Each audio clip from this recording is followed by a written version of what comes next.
Hey guys, Eric and Terry here to talk about the the 2-episode premiere of Marvel's Agent Carter. So these are a full spoiler conversation here about the 2 episodes that aired on premiere night, January 19th. So you've been warned. Let's jump in. Terry, I love this show. It's been off the air obviously for quite a while. What did you think? We had 2 episodes. Yeah, we had it's 2 been episodes. off the air for a while. The first season I really, really liked a lot. I loved in some parts, but I think I lean, if I had to choose, and I don't have to, but in my head I do, I lean probably towards Agents of S.H.I.E.L.D. just because it is I love the mythology of that.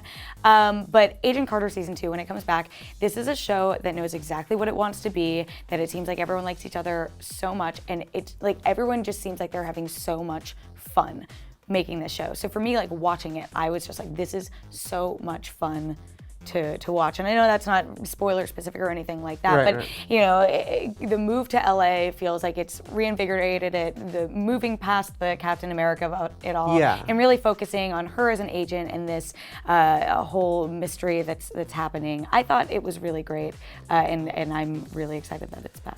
I think it's, I like the move to LA too, and like you said, I do think it's good that season 1 dealt with the loss of Captain America, and now she can sort of just move forward.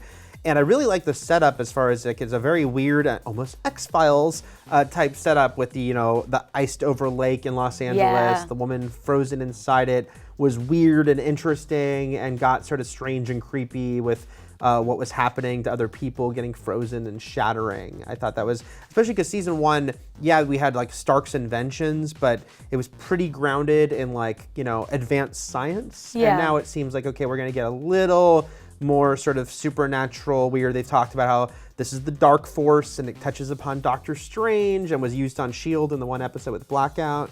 So I like that they're kind of going there, this year. I do too. And I mean, this is a show that shoots in Los Angeles, if you didn't know that. And so when they were doing the New York setting in season 1, they were doing a lot of green screen and you could feel that. I love, they shot at Echo Park Lake, which is... And the observatory. And the observatory. And I actually talked to Enver, who plays Sousa, a little bit about this not too long ago. And he was saying for them, it's they are able to ground their characters in this world so much more in the fact that they can shoot on location at these places and have these cars and these costumes and everything that comes with it. So I think it was so important to be able to get out and do some of those location shoots for the fact that we're trying to recreate old Hollywood and sell that. And I think as a setting and a time period for Peggy to be coming to Los Angeles, it's so much fun and there's so much we can play along with, which they do with Whitney Frost and the whole element of her being a villain and why she's a villain and why she wants to take advantage of the Darkforce. Yeah, I like the portrayal of Whitney Frost. That was cool. And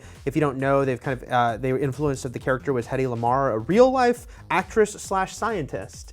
So that was a real thing that Whitney Frost is based on. And, of course, season 1, there was a lot about sort of Peggy as a woman in the 1940s in this workplace being overlooked. And they've kind of transposed that, even though it's not like everything's perfect for Peggy. But Whitney, we kind of see a lot of how that, she's dealing with ageism and sexism and a Hollywood system in 1947. I liked the portrayal of that character a lot. I will say it's funny because I love the fun element of the show. I did think the first episodes got a little too goofy for me. Okay. And it's interesting because I'm not one, I like the sense of humor that the Marvel projects have. I know there's always going to be a contingent that's dark and gritty, stop making jokes all the time. Listen, we have Netflix for that. Yeah.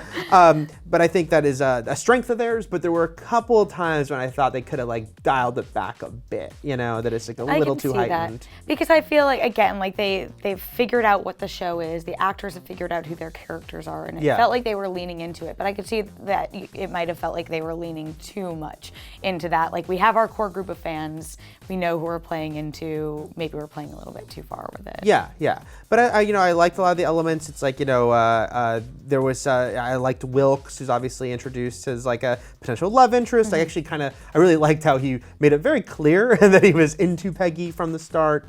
And I think they've done a good job with sort of that sort of romance element of the show. It's not the center of the show, but obviously there's stuff with Sousa and whatnot, and it's all there. I was so on board the Sousa bandwagon at the end of season 1, even though it seemed so obvious that that's where they were going with it. So I do love the wrinkle they added for that and how he is being so challenged by Peggy showing up, not only in the fact that he was sort of trying to make a name for himself out in the LA bureau, but also because he does have these feelings for her and he does have a girlfriend. Yeah, and let's not forget that since Captain America: The Winter Soldier, that it's almost a mystery element. Is like, who does she end up marrying and having kids with? Because we know she does. Yeah. But we don't know who that is, when it is, and so there's a lot of like, for people who are like, oh no, love stories and love triangles, it's like, just think of it as a mystery. But I think a lot of people do feel that way, and I think that that's something that's interesting about the show, because like obviously we're dealing with the dark matter this season, and we're dealing with Madame Mask, who Whitney Frost ends up becoming. But like, what larger purpose does this show serve within the MCU? Because we know that they don't want to deal with Peggy starting S.H.I.E.L.D. Like, I imagine that that's when the show ends, is when she gets that point in her life.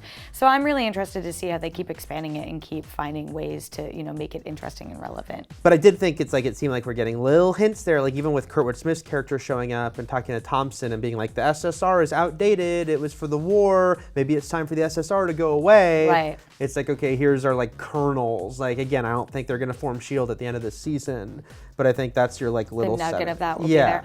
We also do have to talk about, speaking of mysteries, a big reveal. We finally met Anna Jarvis in this episode. How did you feel about the Jarvis I actually stuff? really enjoyed Anna Jarvis, because I do like the idea that she's just so friendly and touchy-feely and huggy. There's no jealousy. She's not like, what do you, stay away from Jarvis, and you guys, even when she walks in on like, the sort of moment where they're on top of each other, she's like, oh, she's just, the fact that she is this, like, we know Jarvis to be so reserved and proper, and that she's just like all emotion on the surface, but very endearing. I like that a lot. I found her to be very endearing, and yeah, I mean, that was the whole mystery in season 1. Like, who is this woman who makes Jarvis act this way, that he is like, I need to go out on a mission, but I need to make sure that I'm home, like, in time for dinner with my wife.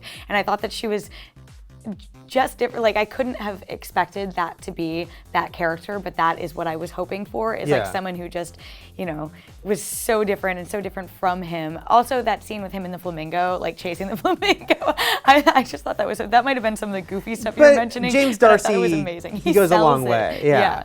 And I do have to say, with Whitney Frost, I did a set visit, and we spoke to the producers, and they said, we're not going to put her in the gold mask, but of course you're going to see nods to it. So even by the end of the second episode, she's got like the Darkforce inside her face. So it's like, is either her face going to transform, or will she wear some form of mask at some point? It's like, okay, we're getting some sort of kernels there set up. Yeah, this reminds me like just a little bit of Daredevil season 1. Very tonally different shows, but in the sense that we are going along on the villain's journey this entire time. And I really like what I've seen of Whitney Frost, and I'm emotionally connected to her, which I think is a great thing to have for a villainous character, especially on a TV show. If you have that emotion to them, if you can understand in just some small way why they're doing what they're doing, it just strengthens them so much. So I'm on board. I'm ready for more. And I just have to quickly mention lastly that Dottie, I thought, was very fun. So unsubtle with the like, I am in love with Peggy aspect. I know. But Bridget Regan had a lot of fun with that. And there was just like all the time she's like, what do you mean Peggy is gone? She's like, I want Peggy to interrogate me. Tumblr will have a field day with all of that. But the writers seemed to be having fun with that too. That was like, all right. So when you leave your comments, also leave your favorite GIFs of this episode. We would love to see them. That's right. So that's the overall thoughts on Agent Carter's return. 10 episodes this time, so 2 more than last season. I'm glad to have Peggy back. Let us know what you think in the comments, and for plenty more on Agent Carter and all things MCU, keep it here at IGN.